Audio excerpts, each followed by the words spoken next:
Olá, sejam bem-vindos todos os amigos da Associação Médica Espírita de Santos.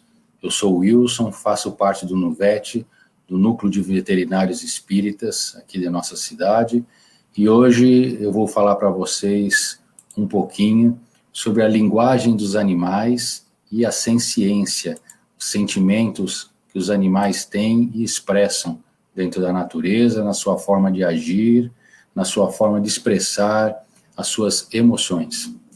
Então, para começar, eu queria falar o que é a linguagem animal, né? Então, a linguagem é um conjunto de sons, pode ser cantos, gritos, chamados, trinados, mugidos, expressões faciais, mudanças na pelagem ou plumagem, cor ou formato do corpo, usados por animais de uma mesma espécie para se comunicarem entre si.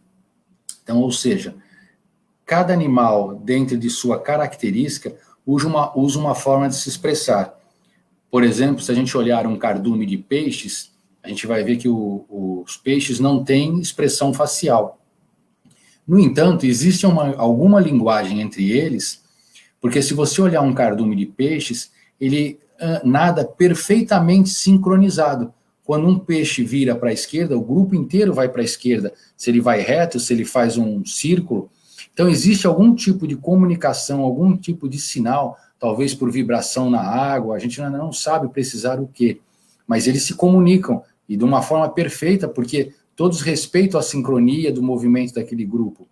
A gente for ver, às vezes pelo formato do corpo, uma minhoca, às vezes quando se sente em perigo, que você encosta nela, ela se enrola toda, como a se proteger. Uma formiga, quando você toca nela, que está andando ali num pontilhão de formigas, e você toca numa delas, ela já sai correndo disparada, já passando algum sinal, alguma vibração para as outras, e todas as outras já retornam, passam a já não ir pelo mesmo caminho. Então, todos os animais, de acordo com as suas necessidades e características, desenvolvem de alguma forma algum som, alguma expressão que ele possa utilizar daquilo para se comunicar com o seu grupo. No Livro dos Espíritos, na questão 594, Kardec pergunta, né, os animais têm uma linguagem? E olha a resposta, se pensais numa linguagem formada de palavras e de sílabas, não. Eles se dizem muito mais coisas do que supondes, mas a sua linguagem é limitada, como as próprias ideias, as suas necessidades. Então, olha que interessante. Nós aqui, eu estou falando, eu penso, e aí eu verbalizo o meu pensamento aqui na palavra, vocês escutam, decodificam e compreendem o que eu estou falando. Então, é uma linguagem fonada. Os animais não têm essa linguagem de sílabas, que nem eles respondem os espíritos. Mas, eles dizem muito mais coisas do que supondes. Como é que eles dizem? Com próprias expressões, com cheiros, com forma de se movimentar, com movimento de sua facial. Uma coisa que eu gosto sempre de passar e falar é o seguinte, quando a gente leva nosso cachorro para tomar banho no pet shop, tudo bem, é bom tomar o banho, mas a gente deve sempre pedir para que esse banho seja dado com sabão neutro, sem cheiro, sem odor. Porque na maior parte das vezes, o tutor, depois do banho, ainda pede para colocar, olha, tem aquele perfume com cheirinho de chocolate, ou melhor, tem aquele cheirinho de baunilha da Victoria's Secret, aquele moranguinho gostoso, e aí lá vem, a gente vai buscar o cachorro lá no pet shop, ele está com aquele cheiro forte de morango, aquele cheiro forte de chocolate, cheio de lacinho, gravatinha no seu corpo, mas na verdade, isso que a gente está fazendo é desrespeitar as características do animal, porque uma forma de ele se expressar, uma forma da linguagem dos cães, são os cheiros, são os odores, o cheiro característico dele tem a marcação do ambiente. Você pode perceber que o cachorro, quando a gente sai na rua com ele para o passeio, ele vai fazendo xixi em diversos pontos, porque ali ele está marcando o território, marcando que passou por ali. É um instinto que ele ainda traz com ele, da natureza, de que ele usa a urina para marcar o seu território. O próprio lobo, quando delimita seu espaço na natureza, na floresta, ele percorre grandes perímetros e vai fazendo xixi em torno desse perímetro, para quando um outro macho se aproximar, ele sente aquele odor da urina, ele sabe que ali já tem o dono da matilha, o dono da região, e aí ele não vai adentrar. Caso ele adentre, ele sabe que ele vai ter que entrar num embate físico pela liderança daquele local ali. Então, quando levar o animal para tomar o cãozinho, para tomar banho no pet shop ou der banho em casa, evita colocar um perfume nele, porque imagina, se o nosso olfato capta aquele cheiro do perfume, imagina o olfato deles, que é milhões de vezes mais forte, mais apurado que o nosso. Então aquilo ali, quando a gente fica muito tempo com um perfume forte, às vezes a gente não fica até com dor de cabeça, fica meio atordoado. Imagina com eles então. Então a gente tem que aprender a respeitar, porque é uma forma de linguagem deles também. Os animais, eles têm a sua linguagem, os seus afetos, a sua inteligência rudimentar, com atributos inumeráveis. São eles os irmãos mais próximos do homem, merecendo por isso a sua proteção e amparo. Então quem falou isso foi Emmanuel, na psicografia de Francisco Cândido Xavier. Então olha só que bacana, Emmanuel e André Luiz chamam os animais de irmãos menores. Como irmãos menores, nós sendo irmãos maiores, qual é a nossa obrigação perante eles? Qual é a obrigação de um irmão maior perante um irmão menor? Ele fala no final, proteção e amparo. O irmão maior não zela pelo menor, não cuida, não faz de tudo para que ele fique bem. Então é isso que ele faz. Aí ele ainda fala aqui, que eles têm a sua linguagem, os seus afetos e a sua inteligência rudimentar, mas com inúmeros atributos. Então eles estão desenvolvendo essa inteligência e através do desenvolvimento dessa inteligência, eles vão se aprimorando. Se a gente olhar nessa imagem, a imagem de um camaleão aí multicolorido aí, nós sabemos que o camaleão ele tem essa capacidade de mudar de cor de acordo com a necessidade, de acordo com o ambiente que ele está. Então, se ele está numa folha verde, ele consegue deixar seu corpo verde. Se ele está num tronco mais marronzinho, ele muda a sua coloração.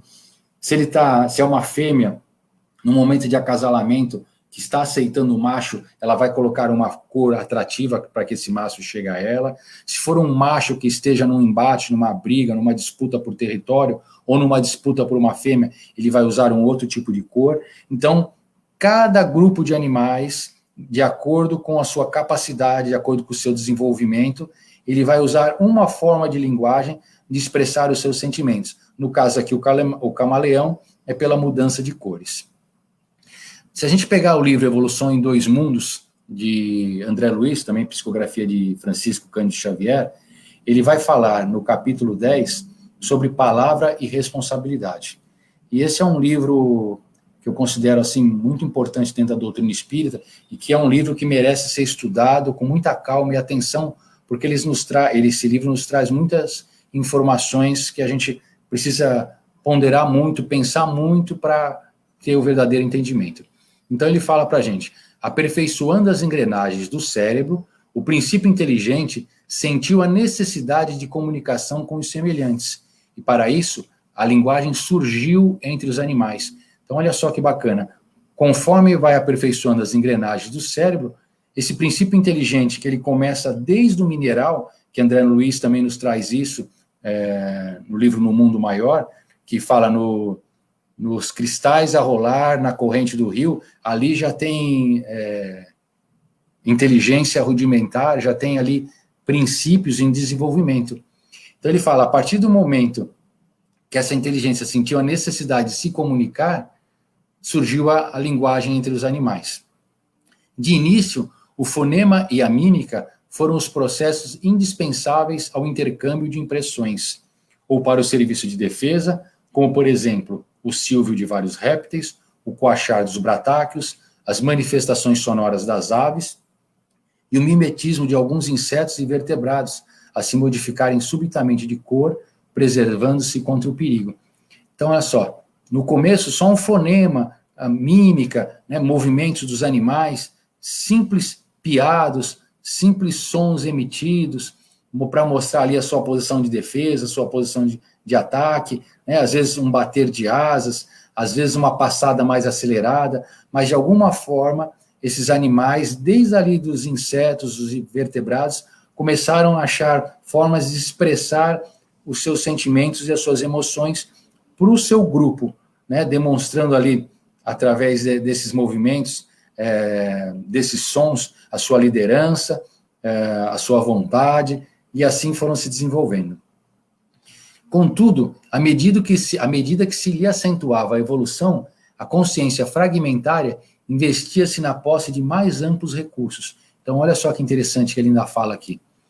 Conforme vai acentuando a evolução, né, aquele princípio inteligente, ele vai passando por todos os reinos, mineral, vegetal, animal, ele vai acumulando conhecimento, experiências, e a consciência fragmentária, ela vai se investindo de posses de mais amplos recursos, ela vai se investindo de mais conhecimento, de mais experiências. E aí, com isso, ela vai melhorando, ela vai crescendo, ela vai se aprimorando, ela vai se elaborando. E aí ele dá o exemplo aqui ainda. Ele fala que o lobo grita pelos companheiros na sombra noturna, a gente escuta o uivo do lobo, né? O gato encolerizado mostra a fúria característica, miando raivosamente. Às vezes à noite a gente escuta aqueles miados de gato forte, né? O cavalo relincha de maneira particular, expressando alegria ou contrariedade, né? Às vezes quando você está no campo, você escuta aquele relinchar do cavalo, né? Gostoso aquele som. A galinha emite interjeições adequadas para anunciar a postura, acomodar a prole, alimentar os pintinhos ou rogar socorro quando assustada. Então, aquele cacarejar da galinha. O próprio cantar do galo, logo cedo de madrugada, né? Aquele voz do galo cantando, emitindo som para marcar o território dele. Ele deve ter algum sincronismo ali com o nascimento do dia, com a luz do sol, porque ele canta ao raiar do sol. Então, cada animal, de acordo com sua gradação, ele consegue se expressar, seja com movimento, seja com som, né? Mas de alguma forma eles acham ali a forma de expressar suas emoções. E o cão é quase humano em seus gestos de contentamento e em seus ganidos de dor. Quem convive com um animal, quem convive com um cão, especificamente, quem é tutor de um cão, entende o que essa frase está falando, né? O cão é quase humano em seu gesto de contentamento e seu ganido de dor. A gente sabe, nessa relação íntima que nós temos com nossos cães, que a gente consegue perceber o que eles estão expressando. A gente consegue perceber quando eles estão felizes ou eles estão tristes. A gente consegue perceber quando eles querem comer, quando eles estão com alguma dor. Às vezes outra pessoa não vai conseguir perceber, mas nós, na intimidade desse relacionamento de tutor e cão, esses laços vão cada vez ficando mais íntimos, mais apertados, e a gente vai tendo uma sensibilidade muito maior de perceber as emoções deles. E também, eles também têm essa capacidade de sentir isso em nós. Muitas vezes, quando a gente chega em casa cansado de um dia de trabalho, ou desanimado porque a gente discutiu, brigou com alguém, a gente está um pouco depressivo, um pouco ansioso, os animais percebem, eles vêm ao nosso lado, ficam ali quietos, deitam ao nosso lado, nos lambe, ficam a nos chamar para brincar, porque eles percebem a nossa vibração e querem ajudar a gente a mudar isso. Isso é um papel muito importante que nós temos na vida deles e eles têm na nossa, que é de desenvolvimento de emoções e desenvolvimento da parte intelectual. Nós, como tutores, ajudamos eles a se desenvolverem na parte intelectual, na parte de emoções, e eles nos ajudam também a desenvolver emoções, a desenvolver amor, a desenvolver carinho. Então, é uma mão dupla nesse relacionamento tutor-cão, tutor-animais ali, né? Aprende o homem, então, a linguagem convencional, com que reforça a linguagem mímica e primitiva por ele adquirida na longa viagem pelo reino animal. Também a Evolução em Dois Mundos que fala isso. Então, a gente vai passando por várias etapas de evolução, e em cada etapa que a gente vai passando, a gente vai aprendendo, vai acumulando algum tipo de experiência, a gente vai acumulando algum tipo de forma de comunicação, né, para reforçar lá na frente, quando a gente vier adentrar o reino hominal, né, quando o espírito adentra o reino hominal, ele já tem aquele acúmulo de sentimentos, aquele acúmulo de expressões, de linguagem, que ele também vai usar no decorrer da sua evolução. Vamos falar um pouquinho agora sobre senciência. A senciência, ela é a ciência do comportamento, né, tratada ali pela etologia. Ela considera que os animais são seres sencientes, ou seja, têm sensibilidade. Essa noção se contrapõe à concepção anterior de cartesiana, né, de René Descartes, de que os animais seriam máquinas insensíveis, movidas automaticamente por instinto. Então, René Descartes falava que os animais não sentiam dor, não tinham sentimentos, não sentiam nada. Então, eram tratados como simples máquinas. Mas a etologia, né, que é essa ciência do comportamento, ela vem nos mostrar exatamente o contrário, nos mostrando que os animais sentem dor, que os animais têm sentimentos, E se a gente observar nessa figura aí, da mamãe chimpanzé com o seu bebê no colo, e ali provavelmente o seu marido ao lado ali no grupo familiar, então ela expressando carinho e cuidado com o bebê no seu colo, estendendo o braço ali, fazendo um carinho no seu par afetivo ali, então a gente percebe o carinho já, o amor em desenvolvimento nessa família de chimpanzés. Mas o que são os sentimentos? Se a gente pegar no dicionário de língua portuguesa, vai falar que são emoções, que é a capacidade de sentir, de se emocionar, de se comover diante de algo, alguém, ou alguém, né? Então, quem nunca se emocionou ao ver um filme de amor, quem nunca se emocionou ou ficou triste ao ver alguma situação, alguma cena que lhe causou compaixão? Então, emoções é isso, quando a gente consegue sentir, expressar o que a gente está vivenciando, o que a gente está olhando. Se a gente olhar nessas carinhas aí do lado, coloridas, a gente vê carinhas de alegria, carinhas de tristeza, de felicidade, de frustração, de ódio, de rancor, e é a partir daí, das nossas feições, que nós humanos conseguimos manifestar e mostrar os nossos sentimentos. E os animais, o cão, a gente consegue perceber neles isso, a gente já consegue perceber quando um cão está feliz, quando um cão está triste, a gente vê quando ele está bravo, que ele mostra os dentes, a gente vê quando ele está satisfeito, com fome. Então, a gente consegue expressar nossas expressões, os nossos sentimentos, através da nossa face, através da mudança de nossa aparência. Mas qual que é a dificuldade de avaliar se os animais têm emoções? É um pouquinho mais difícil que nos humanos, né? Então, vamos falar um pouquinho dos sentimentos dos animais dentro da doutrina espírita. Então, no Evangelho segundo o Espiritismo, no capítulo 11, no Amor ao Próximo, Amar ao Próximo como a si mesmo, ele vai falar assim, o amor resume toda a doutrina de Jesus, porque é o sentimento por excelência, e os sentimentos são os instintos elevados à altura do progresso realizado. Olha só que frase bonita. O sentimento por excelência, os sentimentos são os instintos elevados à altura do progresso realizado. Ou seja, quanto mais progresso, quanto mais a gente acumula experiências, quanto mais a gente vai se harmonizando, quanto mais a gente vai progredindo, a gente vai acumulando mais amor, a gente vai transformando esses instintos em amor. E aí ele continua, no seu ponto de partida, o homem só tem instintos, então quando a gente inicia a nossa evolução, a gente é puro instinto. Mais avançado e corrompido, a gente passa a ter sensações, né? A gente sente. Mais instruído e purificado, nós temos sentimentos, conforme a gente vai estudando, a gente vai se aperfeiçoando. E o amor é o requinte do sentimento.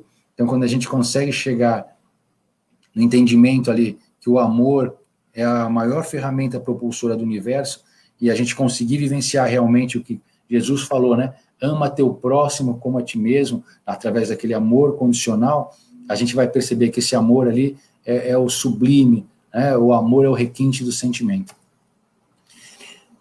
E ainda ali no Livro dos Médiuns, no capítulo 22, na Mediunidade dos Animais, Erasto vem nos trazer a seguinte frase: reconheço perfeitamente a presença de aptidões diversas entre os animais, que certos sentimentos, certas paixões idênticas a paixões e sentimentos humanos se desenvolvem neles, que são sensíveis e reconhecidos, vingativos e rancorosos, de acordo com o tratamento bom ou mal que lhes dispensarmos.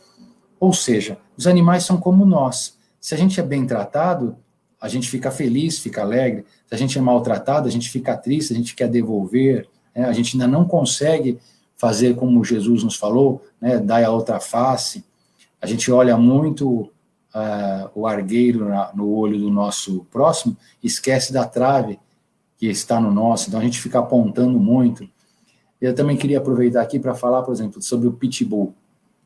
O pitbull o pessoal acha que é um animal muito bravo, uma raça muito violenta, mas por quê? Porque existiu alguns relatos na mídia de alguns ataques de pitbull.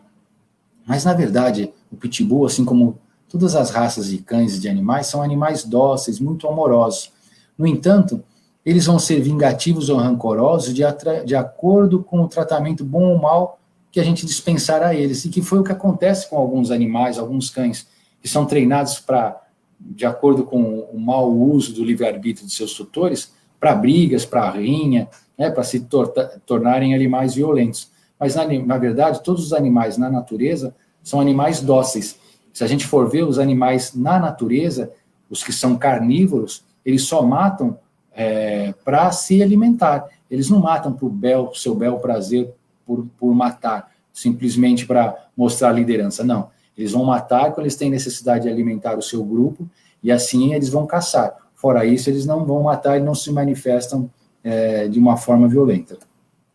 Numa pesquisa da Universidade de Bristol, do ano de 2005, eles falam que as vacas têm forte vida sentimental, que inclui emoções como a amizade, o rancor ou a frustração. Os bovinos são ainda capazes de sentir emoções fortes, como dor, medo e até ansiedade. Mas se os criadores proporcionam condições adequadas, podem mesmo sentir grande felicidade.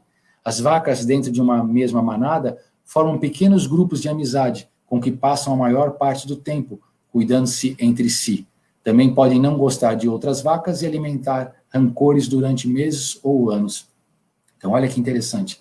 Dentro do grupo ali da manada, do rebanho, as vacas escolhem as mais próximas que elas gostam, que elas têm mais afinidade, e com essas elas têm um convívio e se reconhecem e interagem mais.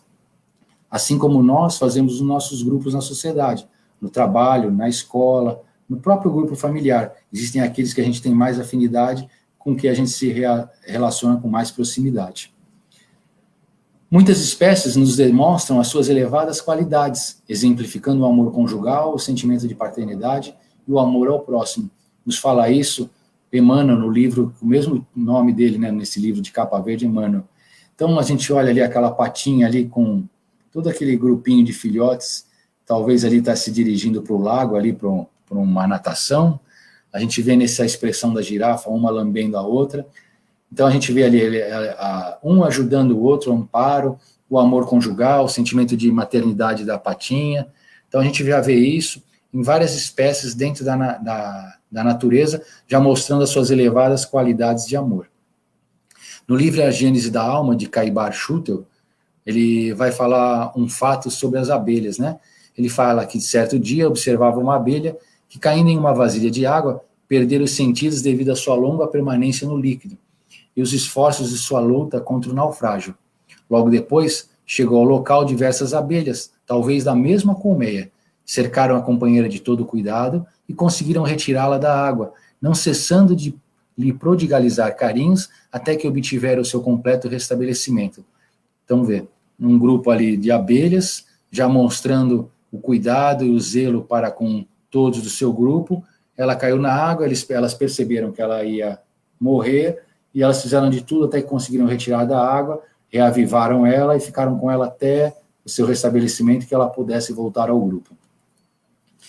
Também pesquisadores que estudam zebras selvagens decidiram, certa vez, marcar um garanhão, que com 4 anos e meio de idade estava vivendo no rebanho do pai, a fim de que pudessem segui-lo em suas frequentes viagens. Mas, para a tristeza deles, o dado anestésico matou esse garanhão. E aí o velho garanhão, o pai, ele vinha repetidamente até o corpo e tentava acordá-lo. Mais tarde, naquele dia, o pai, né, passou horas indo de rebanho em rebanho chamando pelo filho. Então, mostra aqui o sentimento de paternidade de qual Emmanuel nos fala, desse pai zebra, né, correndo atrás de outros rebanhos para ver se o filho estava ali, sentindo a ausência do mesmo.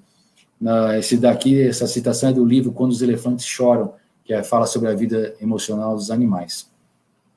Se a gente falar agora um pouquinho sobre o sentimento dos animais, a senciência animal, a gente vai falar que é a percepção inteligente das coisas ao redor e a consciência que eles têm de si próprio. No Livro dos Espíritos, na questão 585, fala: os animais, constituídos de matéria inerte e dotados de vitalidade, têm ainda uma espécie de inteligência instintiva, limitada com a consciência de sua existência e de sua individualidade. Então, olha só que interessante. Eles têm uma espécie de inteligência, né? Mas ela é limitada ainda com a consciência de sua existência e de sua individualidade. Ou seja, os animais eles não têm aquele livre-arbítrio como nós, que somos totalmente conscientes dos nossos atos e atitudes e das consequências que isso irá trazer para nós. Então, os animais, eles estão desenvolvendo vontades e um princípio de livre-arbítrio. Eles têm ali uma consciência limitada de que eles existem ali. Eles têm ali um instinto de preservação, instinto de, na hora que quer se alimentar, instinto para se reproduzir, para se manter, mas aquilo ali ainda, tudo é de uma forma ainda rudimentar, ainda em início de individualização. Ainda sobre a ciência animal, ele vai falar assim, que os animais sencientes têm a capacidade de experimentar prazer e sentem-se motivados a procurá-lo, afirmou Webster, que é um professor de produção animal na Universidade de Bristol. Só é preciso observar como as vacas e cordeiros procuram e apreciam o prazer de estarem deitados com as cabeças elevadas na direção do sol, num perfeito dia de verão inglês, tal como os humanos. Então, a gente vê nessa imagem parte do corpo da vaca na sombra, parte do tronco ali na cabeça no sol, procurando a melhor posição, mais agradável para o seu bem-estar. Também é interessante a gente falar sobre, nos animais, sobre depressão, se os animais podem apresentar depressão. E tem um relato muito interessante de Gianni Goldal, ele descreveu a reação de chimpanzé macho chamado Flint, que tinha 8 anos de idade quando sua mãe, a Flo, ela morreu. Então, Flint sentou-se sobre o corpo de Flo por muitas horas, ocasionalmente puxando a mão dela. À medida que os dias passavam, ele ficava mais e mais apático e letárgico. Em um exemplo notável, 3 dias depois da morte de sua mãe, Flint foi observado subindo em uma árvore para ficar olhando o ninho de dormir que ele repartira com sua mãe poucos dias antes. Ele ficou cada vez mais inquieto e morreu após 1 mês, provavelmente de gastroenterite. A conclusão foi: Flint morreu de tristeza, também do livro Quando os Elefantes Choram. Então, é um relato de que os animais também, através de suas emoções, esse chimpanzé sentindo a ausência da sua mãe, através de tristeza, ele acabou indo a óbito, provavelmente por causa da tristeza, desenvolvendo uma depressão. No Livro dos Espíritos, na questão 607A, ele fala para nós: é nesses seres que estáis longe de conhecer inteiramente que o princípio inteligente se elabora, se individualiza pouco a pouco, ensaia para a vida. Então, olha que interessante. Nós sabemos que o princípio inteligente ele já está presente desde o reino mineral. E é através da passagem por todos os reinos que esse princípio inteligente ele vai se elaborando, vai se individualizando, vai se fortalecendo, vai acumulando experiências, vai guardando em si as vivências que ele vai passando por todos os reinos, e pouco a pouco ele vai acumulando, vai se potencializando, vai crescendo, vai se cada vez mais se individualizando, para chegar finalmente no reino animal, para mudar para a condição de humano. E quando é que isso acontece? Ele fala que isso acontece quando a gente desenvolve o amor. Quando começa o desenvolvimento do amor? No livro Consolador, o Espírito Emmanuel nos traz, na questão 332. Há uma gradação do amor no seio das manifestações da natureza visível e invisível. Então, olha só que interessante, ele está perguntando se existem níveis de amor nas manifestações da natureza, tanto visível, né, quanto as invisíveis. E olha a resposta: sem dúvida, essa gradação existiu em todos os tempos, como gradativa é a posição de todos os seres na escala infinita do progresso. Desde as manifestações mais humildes dos reinos inferiores da natureza, observamos a exteriorização do amor em sua feição divina. Então ele fala, em todos os reinos inferiores da natureza, a gente vai sempre ver o amor de alguma forma se expressando. Conforme aquele princípio inteligente ele vai se dotando de mais características, de mais acúmulo de experiências, ele vai conseguindo se exteriorizar de uma forma mais presente, de uma forma mais amorosa, de uma forma mais carinhosa. E conforme esse ser, esse princípio inteligente, ele vai acumulando essas experiências, ele vai ficando mais forte, cada vez maior esse amor, até chegar nesse desenvolvimento completo. A gente também tem outro relato aqui, de J.T. Mogridge, nos conta a história de uma aranha de alçapão que ele coletou e decidiu preservar em álcool. Ele sabia que as aranhas se mexiam por longo tempo depois de colocadas em álcool, e acreditava ser apenas uma ação reflexa. Então ele tirou os filhotes das costas da aranha e colocou-a no álcool. Depois de algum tempo, supondo que estava morta, ele deixou cair no álcool também os 24 filhotes. Para seu horror, a aranha-mãe estendeu suas pernas, segurou os filhotes sobre ela e os abraçou, segurando-os até morrer de verdade. Então, mais um relato do livro Quando os Elefantes Choram. Ela cuidou desses filhotes, ela tentou salvá-los ali até o último momento. Então, em todos os reinos, a gente vê em insetos, aranha, na abelha, no vegetal, ali no animal, a gente vê essas manifestações todas de carinho já de afeto. Já chegando no final aqui para finalizar, no Consolador, na questão 322, ele fala para nós: na poeira cósmica, síntese da vida, temos as atrações magnéticas profundas. Nos corpos simples, vemos as chamadas precipitações da química. Nos reinos mineral e vegetal, verificamos o problema das combinações indispensáveis. Nas expressões da vida animal, observamos o amor em tudo, em gradações infinitas, da violência à ternura, nas manifestações do irracional. Então, nessa frase final aqui, ele fala, né, nas expressões da vida animal, observamos o amor em tudo. Então, se a gente observar qualquer animal na natureza, seja qual for o animal, pode ser uma cobra, pode ser uma raposa, pode ser uma vaca, pode ser uma galinha, o nosso cachorro e o gato que está mais próximo.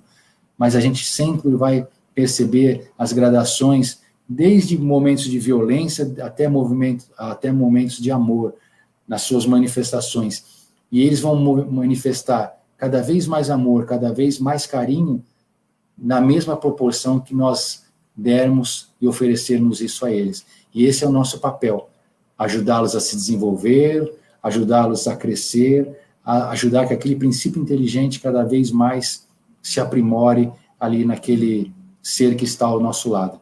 Para finalizar, eu gostaria de falar que quando a gente assume a condição de tutor de algum animal, a gente está trazendo uma grande responsabilidade para nós. Como nos falava em O Pequeno Príncipe, tu te torna eternamente responsável por aquilo que cativas. Que a gente tenha consciência dessa responsabilidade que a gente tem ao adotar um pet, ao trazer um animalzinho para a nossa casa, e que a gente consiga cumprir com o nosso papel de tutor da melhor maneira possível. O meu muito obrigado a todos, gratidão e fiquem com Deus. Que assim seja, o meu muito obrigado a todos.